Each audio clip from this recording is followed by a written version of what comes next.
Great. Again, good evening, everybody. Thank you so much for coming. I am Steve Colella. I'm the district's chief of staff, and one of the things that I get to do is to work on growth and decline, and specifically school pairings. And I am very lucky to work with phenomenal people, and that to include our staff and to include our parents. And again, thank you so much for coming. The program for tonight, we've got some slides to work through, and I'll work through those as efficiently as we can. And what I'd like to do in the hour or so that we have is to maximize our Q&A. Our parents have been phenomenal in terms of the questions that they've asked, and I expect tonight will be no different. And really look forward to it. So we know that this is a really, really hard conversation. And in fact, there aren't many conversations that are harder in a district than this one. The way that we get through it, the way that we make it less hard, not easy, but less hard, and really great for our kids is for all of the adults to talk and to keep on talking. And that's in part what we're doing here. And again, I can't thank you enough for coming. Oh, so there's our agenda really briefly. Just want to say, first and foremost, this is really all about kids. That's what we're doing here. And along those lines, last year, our voters voted in 5A, our mill levy, that allowed for pay increases for teachers and staff. There were retro increases to January. Our starting teacher pay jumped, as did all of our salaries across the board. And we were able to dig into the pay gaps that we had in relationship to other districts by about 1/2. And we were so appreciative, and our teachers are happier. We're actually, hiring has become much easier. Our leaders will tell you. And it was such a big deal. So thank you for that so much. We also were able to increase security and our cost to taxpayers, as we talked about, was for the year leading up to the mills, $194 on $1 million home, and we lived up to all of those pledges, and we're really, really proud of that. And along those lines, our voters, by a 60% vote, approved the latest 5A, and that was a $490 million bond. And that bond, and we'll talk more about it as the slides go on here, has in it 2 new school buildings, one in Sterling Ranch, one in Ridgegate, along with improvements to every building across the district, to include our receiving schools in the school pairings that we'll talk about. And again, I'll hash that out some more. And again, that both of those 5As were just fantastic for kids. But we have more to do. And along those lines, let's talk a little bit about school pairings. Again, really, really hard to do a conversation to have, but the adults have to have it. We just do, as uncomfortable as all of us are. And we're not alone in working through this. Declining enrollment is popping up across the state, across the Front Range, and across the country. We are handling it a little bit differently, but we're unique in a couple of different ways, which we'll talk a little bit about. But again, the conversations are going on across the country. It's just now hitting Douglas County, and specifically the Highlands Ranch area and 3 feeders, Mountain Vista, Highlands Ranch, and Thunder Ridge. We have other areas of the district where we're starting to see a little bit of decline in enrollment, but the issue is nowhere more acute than it is in the Highlands Ranch and in those 3 feeders.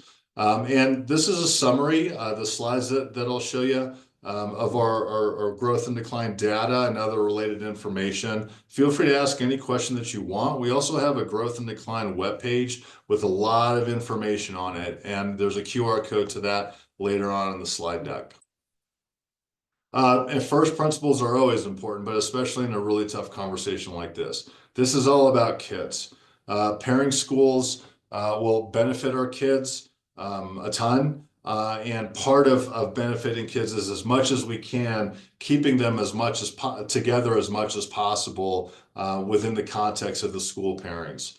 Our employees are vital. We love our staff, all the folks who work with our kids on a daily basis and the folks who support that staff. And so one of the ways that we're unique is that we have actually guaranteed all of the employees who are impacted by school pairings positions within the Douglas County School District, commensurate positions, meaning teacher to teacher, custodian to custodian, principal to principal, across the board.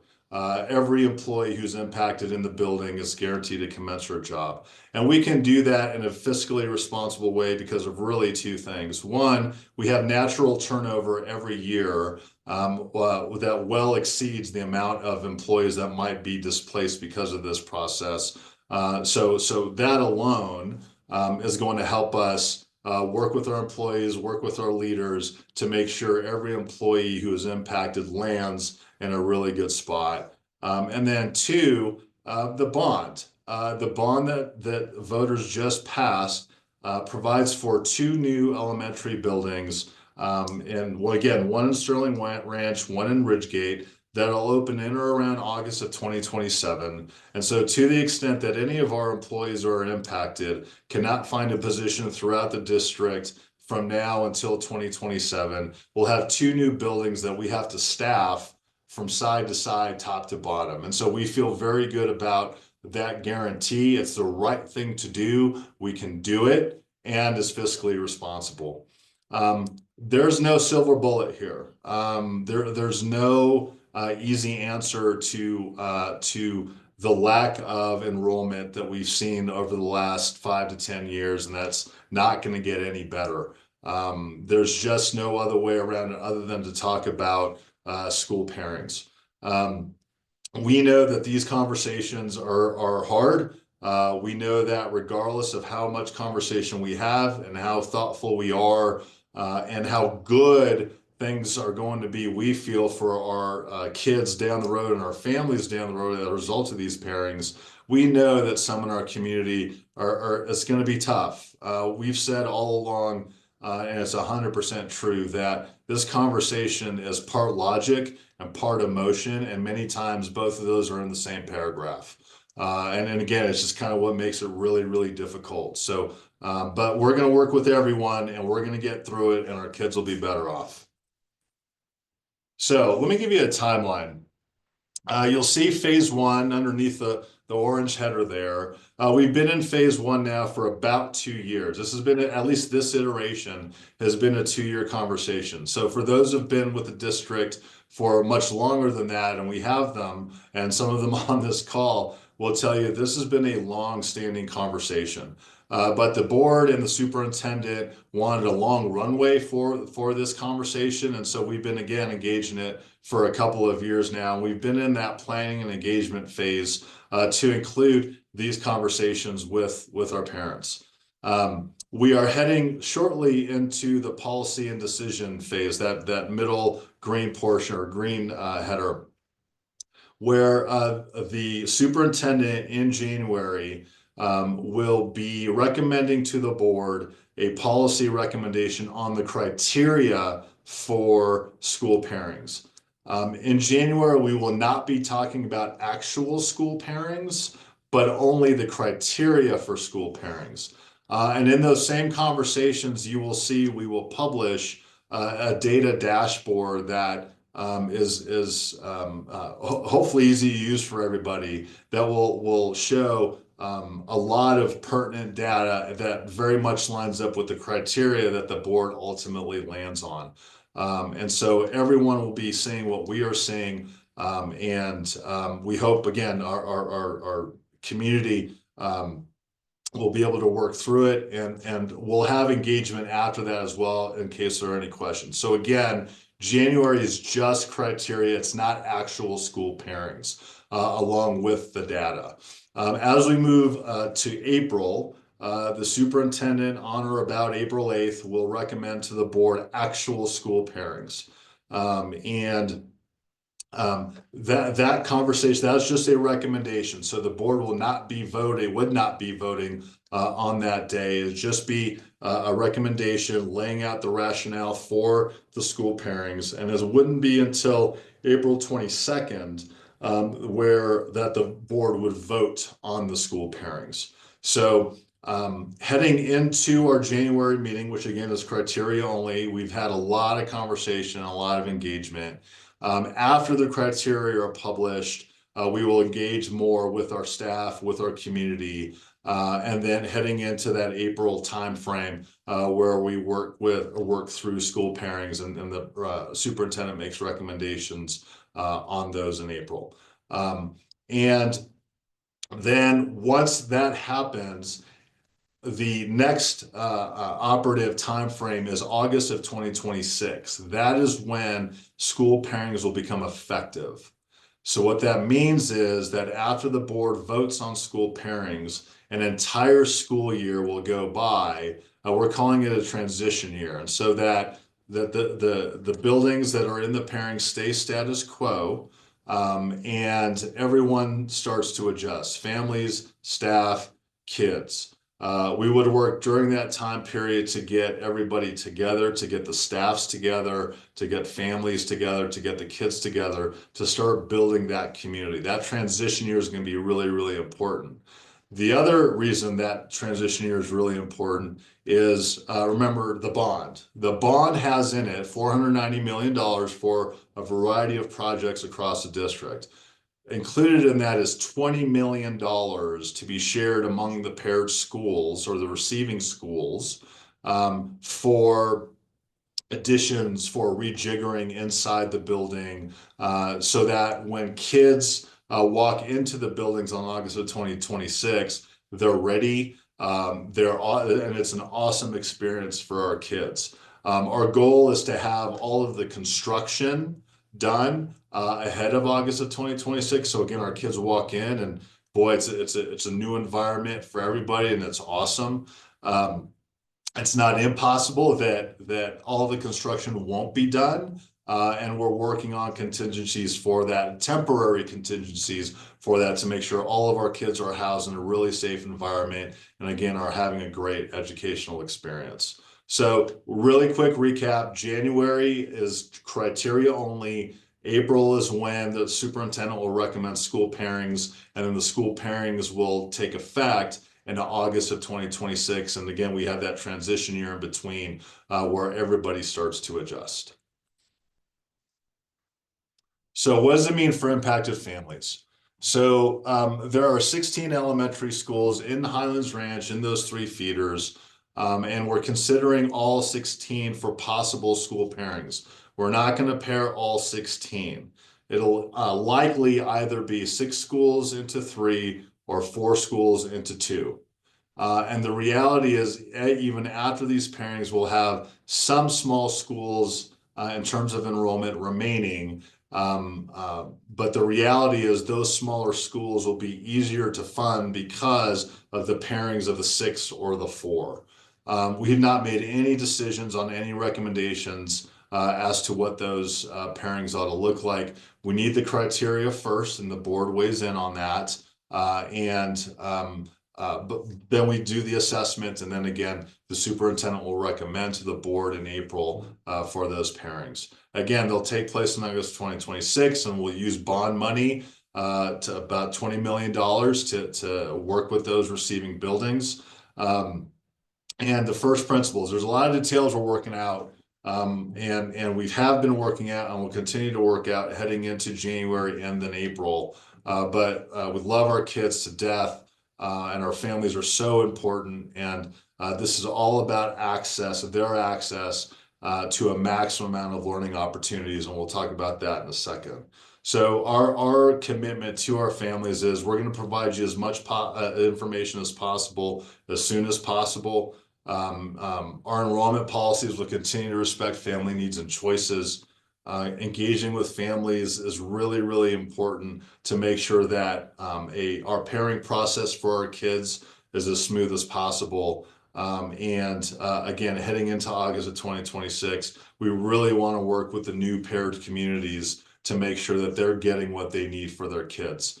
This is a gigantic team effort, and our parents are a big part of that. So, brass tacks, elementary A and elementary B. These are actual elementary schools within the district. So, elementary A has 600 to 700 kids, where they can offer, because of the number of kids and the amount of dollars that come with those kids, because remember, it's a per pupil amount that follows the child. And so when you have a 600, 700 kid elementary school, you can offer world language, STEM separately, art separately, have a full-time music teacher, have additional advanced academic programming, have multiple grade level teachers collaborating. That's actually a big deal that isn't so obvious. So when you have more staff in the building, when you have more teachers in the building, for example, it's just that many more people that teachers can work with to build better lesson plans, to grow professionally. Otherwise, it just makes for a more robust professional environment, on top of providing more opportunities for kids. Along those lines, more robust intervention support for center-based programming for students with special needs, support for universal pre-K and extracurricular activities. Elementary B, where again, these are actual elementary schools. So elementary B has no world language programming, STEM mixed in with art. The music teacher is also the interventionist, limited advanced programming, 1 or 2 grade level teachers, limited extracurricular opportunities. And this last one is actually staff brought up. And when you're in a declining enrollment school, on an annual basis, you're thinking about whether your job is going to be up to be cut. That's not an issue with in a school with, let's say 500 to 700 kids. So all in all, a really great environment for our kids, the more kids that we have. Let me just interject here something that we've said at every one of these meetings. And by the way, this is the 5th of 5 meetings that we've had for parents, and really trying to be as consistent as we can at each meeting. And we've said at each meeting that our Highlands Ranch elementary schools are awesome. They are among the highest scoring elementary schools in the district. This is not at all an issue of we've got poor performing schools and so we have to do something to help with that. That is not it. All of this is sustainability and making really good, really great. School pairings, in our view, helps achieve both of those things, along with what you're seeing in front of you right now. So let's talk about some data. We will, in January, as I said, present a pretty comprehensive data set along with the proposed policy for everyone to see. But I just want to give you a flavor for it right now. And again, you can see all of these slides too on the Growth and Decline webpage, or all the data on the Growth and Decline webpage, along with the slides too. Fundamentally, we just have too many elementary schools in Highlands Ranch for the amount of students we currently and will have. That's it. That's just the bottom line. And again, this has been a decade-long trek. And we're now at a point where we really believe it's time to do something about it again, for sustainability purposes, and relatedly to make really good schools really great. So birth rates are important. And as you see in the Heights, give or take 2004, 2005, we had a pretty steep climb in birth rates, and the district built out a number of buildings to meet that demand. But we've also seen a decline that definitely correlates with the enrollment we're now seeing. And again, you see the north is that orange line. That's the Highlands Ranch area, and those 3 feeders where it was really most pronounced. Our population of senior citizens in the Highlands Ranch, it's slightly higher in relationship to Douglas County. The issue we have is we have a number of people who moved here 30 years ago and who had their kids go through the school district, loved it, and haven't left. And why would they leave? Highlands Ranch is an awesome place to live. But what's resulted is we haven't had turnover in a chunk of those neighborhoods. And to the extent that we have had that turnover, we've had fewer families moving in. So our enrollment decline has been precipitous. And that slide tells a tale through 2023 and projected into 2028. In 2012, we had about 10,500 kids in 2020 in the Highlands Ranch area. And in 2028, we're projected to have 6,500. That's a pretty precipitous decline. And again, we don't see that upticking anytime soon. And so we've got to get at it. From a cost perspective, smaller enrollment schools in relationship to bigger enrollment schools, or a thriving school versus a small school, there's for 24-25 a $2,500 per child delta in terms of the cost of educating any given kid in those smaller schools versus the thriving school. And that cost is about $18 million, and is projected to grow. In 2028, the projected to be about $17-18 million, and that number is only going to grow with increased costs of salaries, benefits, cost of the building, energy, et cetera. And so just to give you some context, it costs about $20 million to run a high school. That gives you some sense of that scale and the impact across the system. So again, over the last 2 years, this has been a long conversation, and we have so much respect for our community that we felt, and the superintendent and the board felt, that it was really important to have a long conversation with our community. Even when we were talking about the bond, which was really, really important, we were also in the same conversation talking about decline. So bond to meet growth. We have pockets of growth in our district, as those previous slides showed. We also have pockets of declining enrollment, and we've talked about those things in the same conversation every time we've had those conversations. So if you go to the Growth and Decline webpage, you'll see a number of public meetings that you can access and listen to that will bear that out. And that's a nod to our community and the respect we have our community. You deserved that layered conversation, because that's our reality. So in that vein, we've had a number of Board of Education meetings. We've been to various community meetings, HRCA a couple of times. We've had a number of district and leader conversations, leader and staff conversations.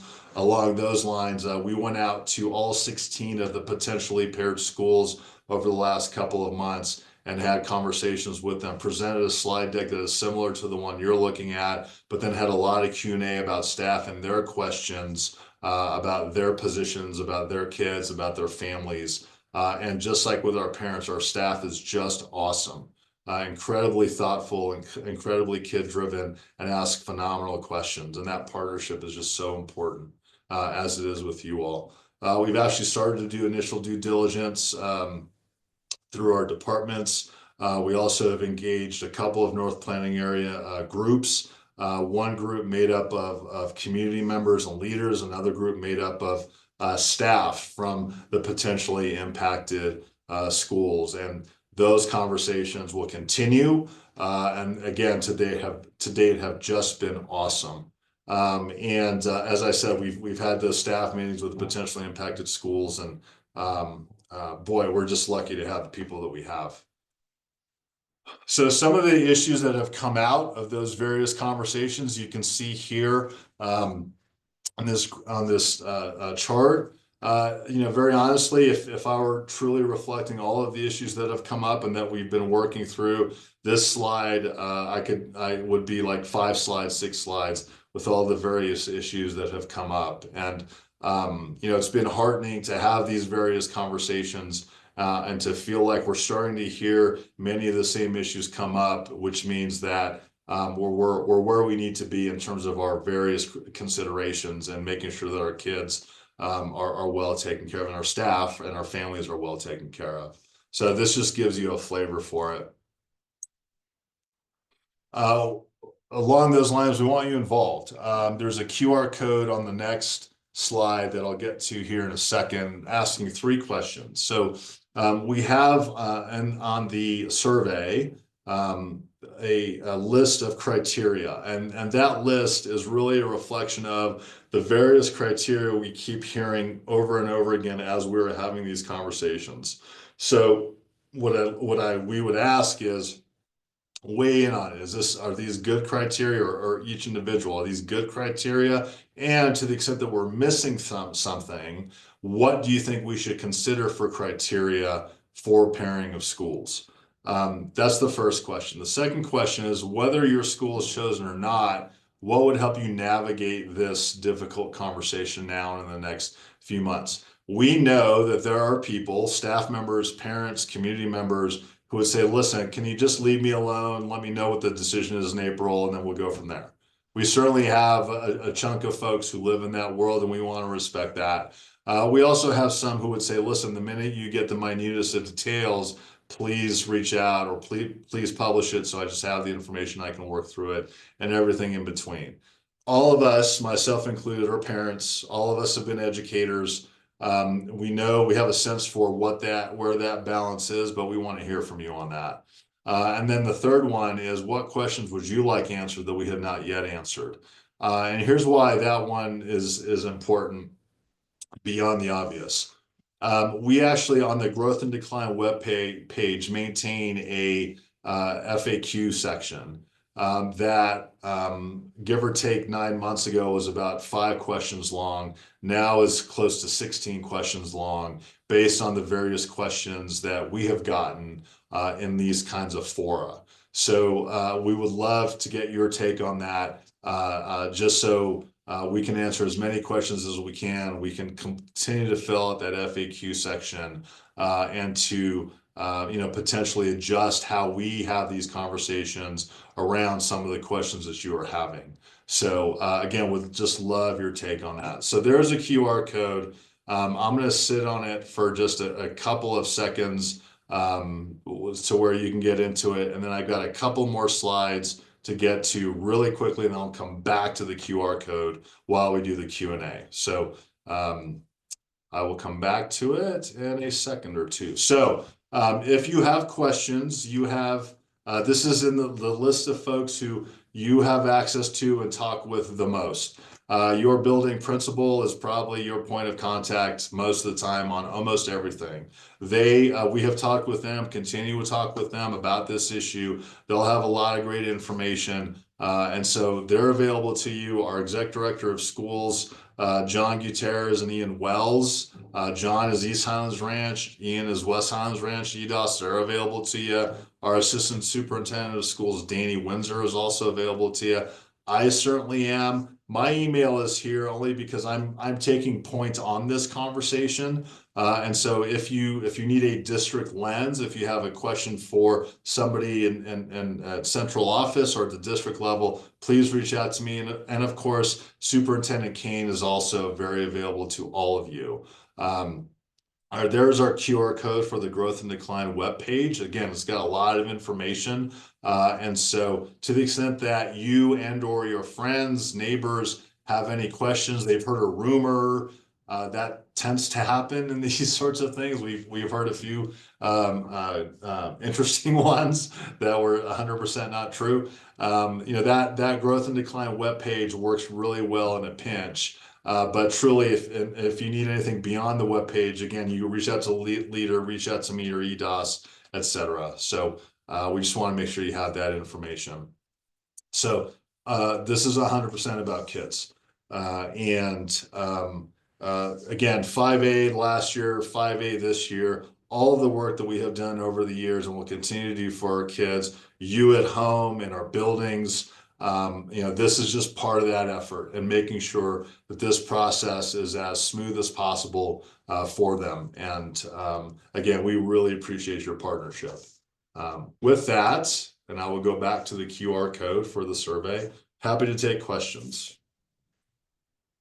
Okay, Steve, I'm going to read some that are in our Q&A. Sure. Let's start with, why isn't redrawing the boundaries versus closure an option? 600 to 700 kids in an elementary school seems pretty huge, especially if we're trying to improve, maintain quality, and avoid overcrowding classrooms. Yeah, it's a really good question. And the reality is there's no reboundarying out of lower enrollment, birth rates in the past that has started to decline and that aren't going to reach the level that they have been over the last decade or two. There's no rebounding out of that. Any rebounding that you would do would simply put other schools in the same position that we are now, and potentially impact even other schools and other areas, and we would be really in no different position. It's the core. Well, it's worth noting, and I think you all have a sense for it. If we could reboundary out of this, we would really look at doing that instead of pairing schools, because pairing schools is a much harder conversation than a reboundary conversation. They're both hard, but reboundering is a much better, easier conversation than actually pairing schools. Believe me, we would do it if that was viable, but it simply isn't. And sorry, what was the second part of that, Allison? Hold on. Or maybe I got it. I think you covered it all. Yeah. Gotcha. Just Okay. that 600 to 700 seems big. Yeah, thank you. That's actually worth talking about a little bit. So, when we pair schools, the idea would be, actually, let me back up. So the new schools being built in Ridgegate and Sterling Ranch are actually built for about 700 kids. And the reason we're doing that is to avoid kind of what we're doing here, 20 years from now. And in the school pairing context, school B comes into school A, and the idea is that school B kids, families, and staff all come over to school A. So even if that school A turns into a 500, 600 kids school, you have commensurate staff to work with those kids to where you're not looking at very likely 35 kids a classroom. You're still looking at relatively manageable, if not low, class sizes, and so it isn't like the pairing happens and class sizes gets doubled. That's not how that will go. Again, you'll have commensurate staff coming over to work with those kids. And it's also fair enough. We know that we have some parents who would much prefer smaller class sizes, and that's really great in ways and not so great in other ways. And that slide school A, school B is part of where maybe it's not as optimal as we want it to be. Great. You just touched on it, but I do have several specific questions on class sizes and how a pairing will impact class sizes, if you want to drill down at all on that. Yeah, I think that's going to really depend on the particular pairings. I think what that also gets that too is that criteria or the considerations where, what if the pairing includes class sizes of, let's say, 25. School A has class sizes of 25, but school B has classes of 15. What does that look like? That's going to be a conversation with the new building leader. Again, we'll have commensurate staff coming over, so it's not like it's not going to go from 25 to 40. It's just going to really depend on those dynamics. But the goal would be is to maintain the class sizes that exist in both schools as much as possible, and as close to as possible as what everyone is used to. Obviously, we can't make any promises that we're going to be able to maintain a 15 kid classroom across the board. Again, that's likely not going to happen because the ability, the room, and the scale of that provides just makes it almost, you can't do that. However, we're also likely not talking about 30 kid classrooms either. So that will be a conversation once the pairings are decided, and be part of the analysis too, and part of what we publish from a district perspective, as to the criteria and the considerations, so that everybody can see what that will likely look like, what the considerations are, and what we'll do moving forward as to that. And I'm sorry, that's about as specific as I can get without knowing exactly what the pairings will be. But it's 100% true that we have to look at that as part of our analysis going into the pairings, and then we will talk about that item among a variety of others once the pairing recommendation is announced. Great, thank you. Here's a question. Will the paired schools go from under-enrolled to over-enrolled based upon capacity levels? For example, you've got school A at 60%, school B at 60%, and now we're over capacity. That's a good question. I think part of and again, forgive me, I'm not going to be able to be as specific as probably some of you would want, but I will say that likely part of the analysis of which school becomes the receiving school and which school becomes the paired school or the closing school, part of that analysis has to be capacity. Right. So what we don't want to do, and maybe this is the spirit of the question a little bit, what we don't want to do is pair schools into mobiles. If you were all in front of me, I'd ask like how many people like mobiles, and no one would raise their hand and everybody would laugh because no one likes mobiles at all. So our goal would be not to pair into, again, mobiles or an environment that wasn't optimal for kids from a capacity perspective. Remember too, that to the extent that there's like a close call in these pairings, a close call in terms of capacity, we do have roughly, if we go 6 schools into 3, roughly $7 million per school to augment or expand on a building to make sure there's enough space for our kids. It's a really good question. Thank you. If a neighborhood is split between 2 schools, one walkable, one they have to bus across some busy main road, would changing the zone so the entire neighborhood is zoned for the walkable school an option, giving the kids who currently go across the street the option to open enroll in their current school if they want, while the newly zoned school gets the incoming kindies and beyond. It's kind of an open enrollment question, I think. Yeah, and boy, I'm a little bit of a broken record, but it's true. Part of if you've clicked on the survey, and again that QR code is staring in the face, so I'd love for you to go there. One of the criteria or proposed criteria is walkability, ease of access, that sort of thing, traffic. Those whether they're part of the pairing criteria or not, we would necessarily want to look at those to make sure that it was safe for our kids to get to school. But part of that, and it sort of goes back to the class size question, is culturally what are our parents used to? And let's say that closing school, like what are they used to? And working with that community to make sure that to the extent that maybe if we can't, in theory, provide a walkable pairing, then how do we work with our families to make it work for our kids? So.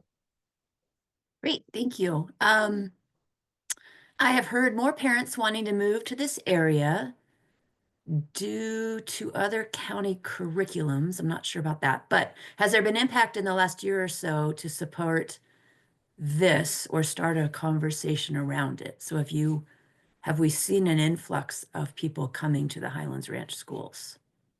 I believe is the question. We have parents open enrolling throughout the district.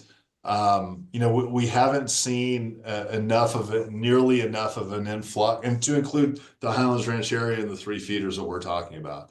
We haven't nearly seen enough of an influx to say, oh, well, maybe we don't go through this conversation. Yeah. Great. The math is still unclear. Do you have schools that are at 50% capacity? If not, how could you possibly combine schools without overcrowding? Will you also renovate some schools to make them larger?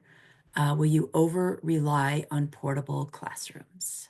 Yeah, no, it's a good question. As I said, we're not really interested in having portables be any sort of long-term solution. And when I say that, I mean, if in a school pairing context, we decide that a building's got to be augmented, expanded, whatever the case might be, the only way we would use mobiles is if um, um, for a short period of time, we had to finish up construction and we just needed a good place for our kids and our staff to do school.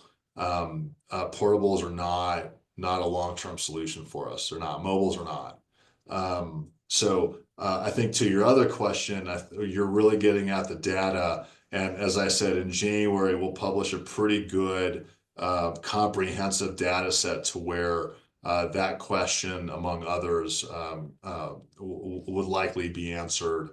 Keeping in mind too that likely enrollment. Well, we're here because of enrollment, so enrollment will be a criteria. Capacity will be a criteria. Traffic will be a criteria.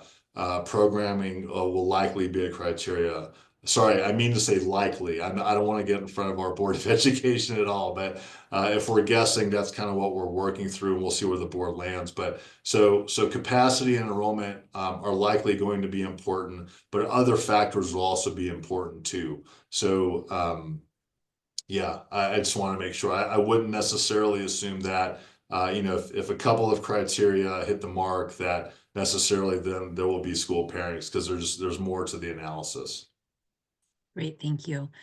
Let's talk about the schools that would be closed to an elementary school. Are there tentative plans for the facilities that are closed? Uh, Opportunities for use similar to the Legacy campus now, perhaps? yeah, that's a really good question, and I'll be honest with you. Again, we've had 5 of these conversations with our families, and every time I've gotten asked that question, I just take that opportunity to answer it. If somebody hadn't asked the question, I would have brought it up. So thank you for asking the question and teeing that up. So I will just say or reiterate what Superintendent Kane has said time and again, that the buildings that will be closed, or the school buildings that will be closing, we will not sell and will not give to charter schools. We will maintain those buildings, and we will have programming coming into those buildings so that we don't have neighbors, we don't have community members losing property value. Again, those buildings will be maintained. The bond has money in it for maintenance of all of our buildings, including whatever paired schools there are. We have, again, money for every building. And we have district programming now where we're renting space and housing that programming. So renting space isn't great for taxpayers. That's what we have to do right now. But it's not great for taxpayers. It's not great for our kids, or it's not optimal for our kids. And so we would look to use those buildings for other district programming. Here's the other upshot. If in 20 years, 30 years, we see an influx of families back into Highlands Ranch, because remember, you need folks without kids to move out, but you also need kids to move in.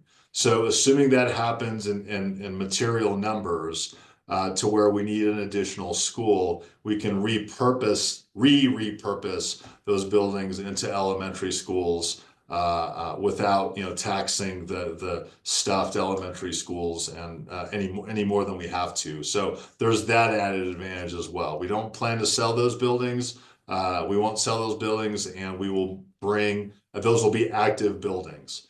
There will be some time to take in terms of assessing which programming is most appropriate for those buildings. And again, we'll work with our community and our parents on what that looks like.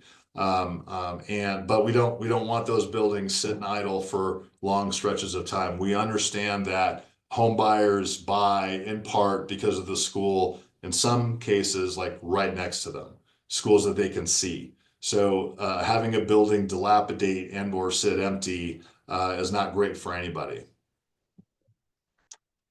Yeah, and actually there's another question which I'm not sure we can explicitly answer, but is there anticipated home value impacts with closed schools? Yeah, yeah, that to your point, Allison, not one that I can readily answer. I can only answer what we plan to do, and what we very much understand that dynamic. That's really important that as when we are a premier school district, that all of our buildings are well maintained, well kept, and active whenever possible, and our closing schools, for lack of a better description, will be used and upkept. Yeah. Great. I have a SPED question. How will the SSN programs be handled if both schools that are combining have a program? Will that program become one large program, or will they be kept separated? How will the special needs students be supported in this transition? And how will ratios look for those type of programs? Yeah, we're gonna take care of kids, and obviously SPED kids included. And you mentioned SSN, so I'll talk about that for a second. We as a matter of course take care of our SSN kids. As a matter of law, we must take care of our SSN kids, and we plan to do that. There are ratios, federally mandated ratios that go into that, and operational considerations that we are working through. And actually, our SPED director, Liza Meyer, is very much involved in this conversation and in this process. And as with staffing, our staffing plan, as with SPED, we will be publishing a 1-pager, 1 to 2 pager of what it's going to look like through school pairings. We will take care of kids and the related staff that work with our kids. I think we would all agree that having staff stay with kids for as long as possible, staff that our kids are familiar with, and have worked with them for stretches of time, maybe even long stretches of time, that's good for everybody, and that is definitely on our radar. Hey, Brad Geiger, if you'd like to unmute. You've got a comment, sounds like. Working on settings. There we go.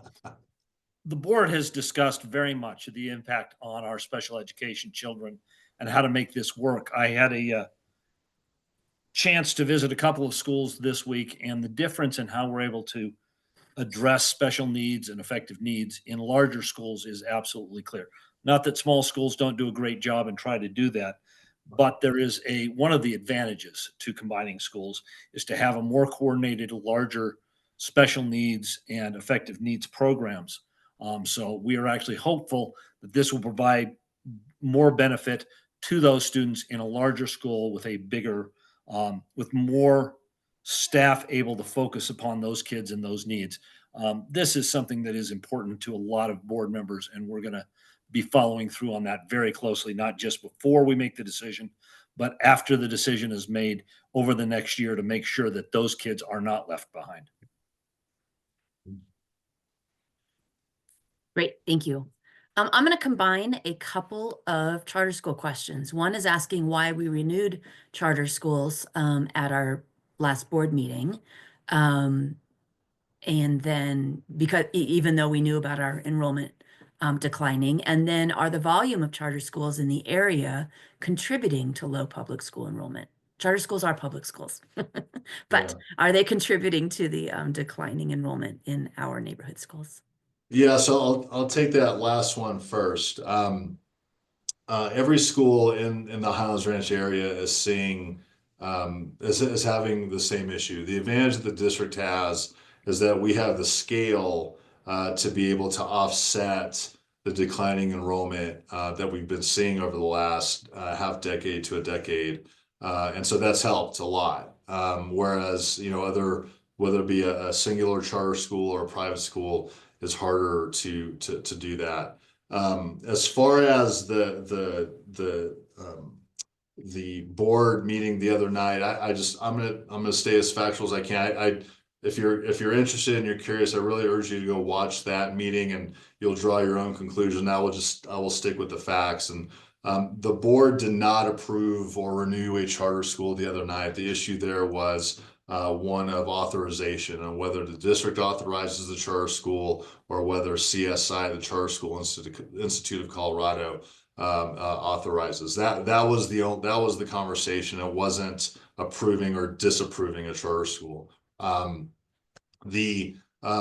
it's CSI or whether it's the district, every charter school, by law, this is by law, has to have parental interest, and I'll just summarize it, has to have their act together, has to have a viable plan, and under state law, there really is not an ability to deny a charter school if those things are in place. And that includes renewals. So I'll say it for the third time. Under state law, declining enrollment in a neighborhood school does not necessarily give license to a board or CSI to non-renew or deny a charter school that has interest and or is thriving, whatever the case might be. And so that's just, as a matter of fact, that's the world we all live in. It's a good question. It's come up a couple of times, and I'm happy to answer that. It's actually an FAQ as well. Great. And yes, the board did vote on that. There were charter school renewal presentations, Oh, gotcha. and those will yeah. come up in a January meeting, I believe. Yeah. Yeah, I'm sorry. I no was problem. focusing on the authorization, and yes, the Yeah. renewals, as a matter of course, the board typically takes renewals this time of year, and the rules I just articulated apply. Yes. So Perfect. thank you. We do have a lot of questions about staff. I've answered some online here, but I think I'm going to try to combine a couple of these. Sure. The Happy question to. is, because I have shared that all staff will be, that our HR department has plans and will be working with every single staff member. And I've got someone asking, if will they automatically be offered a job at the paired school, or will they be offered a job somewhere else if a staff person is faced with added travel costs? Are you concerned about losing staff to other districts in this process? Yeah, it's a really, really good question. This is purely anecdotal, but HR typically goes out and recruits, and we were out recruiting a few weeks ago, and a teacher recruiting, and one of the prospective teachers asked, hey, I hear you're working on potential school pairings, and what does that mean for those people's jobs, and how are you all handling it? And she referenced, the prospective employee did, that other districts, it was kind of like you were a little bit on your own. Our HR director told her that every position, every person in those impacted buildings is guaranteed a job. And that, we take care of people, and this is one indicator of how we take care of people, that everybody's going to land in a position either at the receiving school or across the district. Again, anecdotally, the teacher prospect said, okay, where do I apply? We feel good about how we treat people. This school pairing context is one more example of us taking care of people. Again, we can do it. We have enough attrition. We have two new buildings opening up. We're going to bend over backwards to place everybody in the best possible position that we can.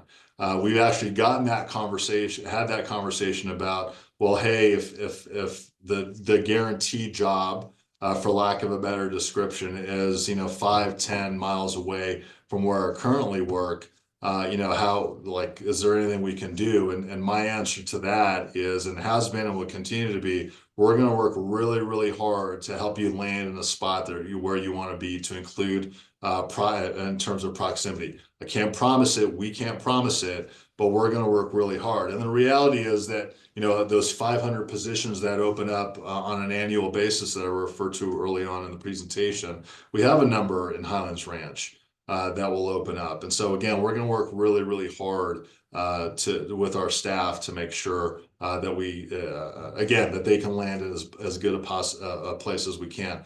Part of that will be once the pairings are announced, we're planning on having HR folks land in each of those buildings to have individual conversations with each of our staff members. So teachers, EAs, custodians, principals, everybody across the board, to assess how they're feeling, any questions that they have, and what they want professionally and personally.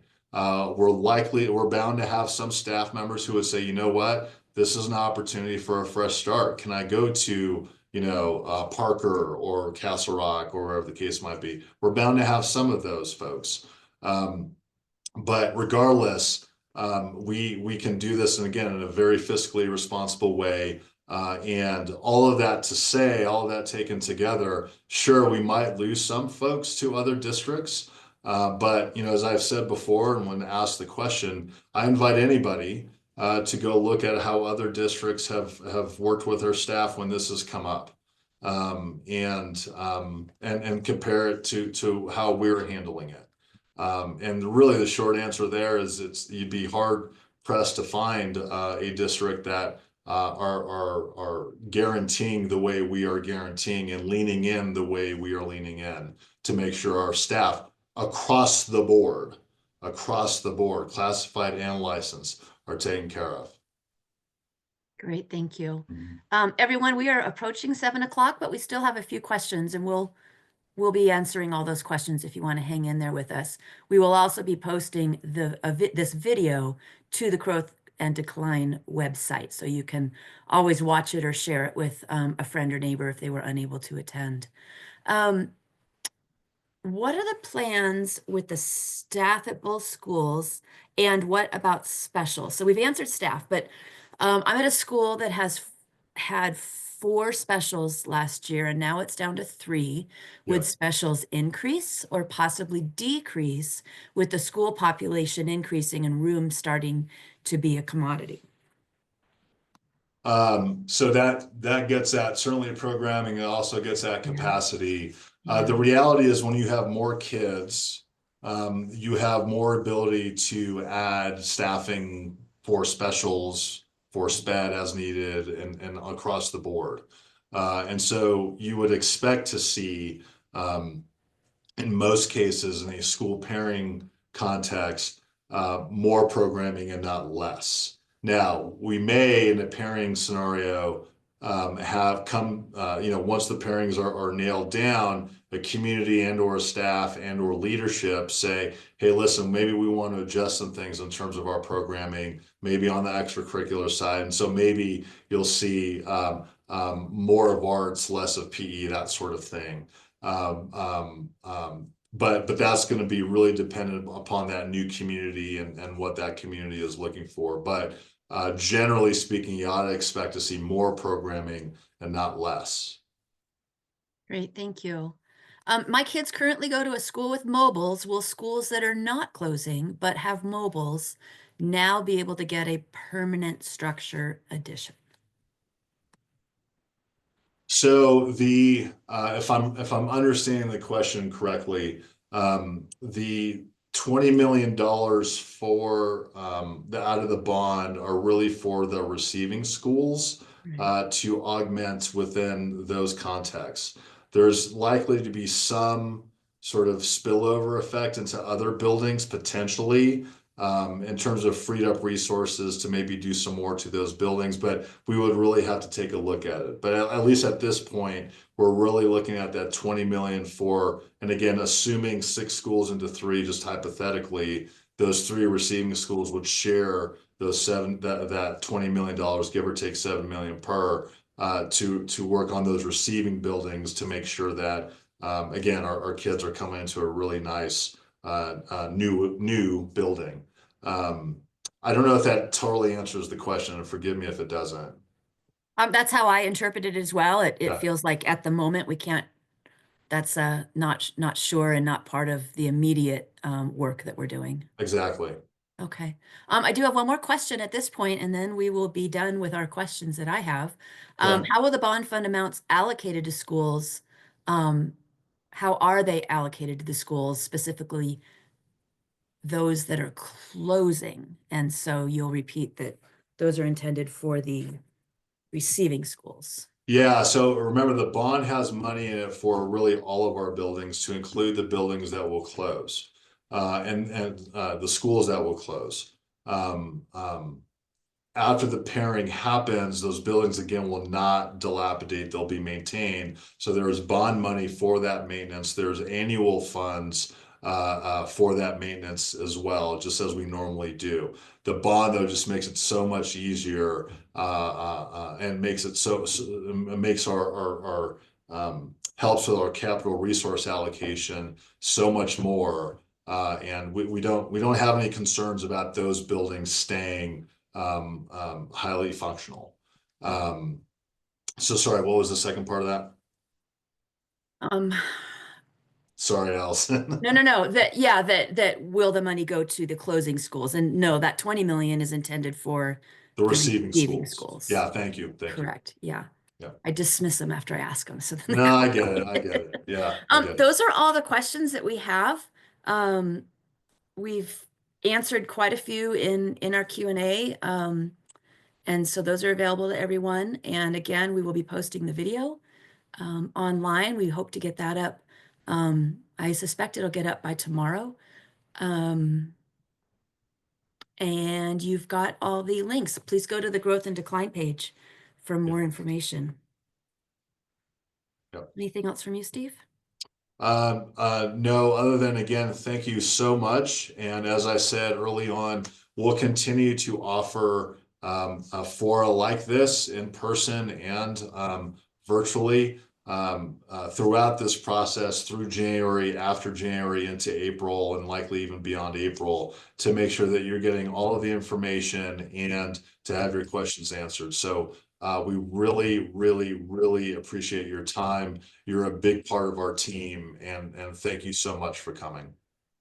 Yes, thank you for coming and have a good evening. Have a great evening, everybody, and happy holidays.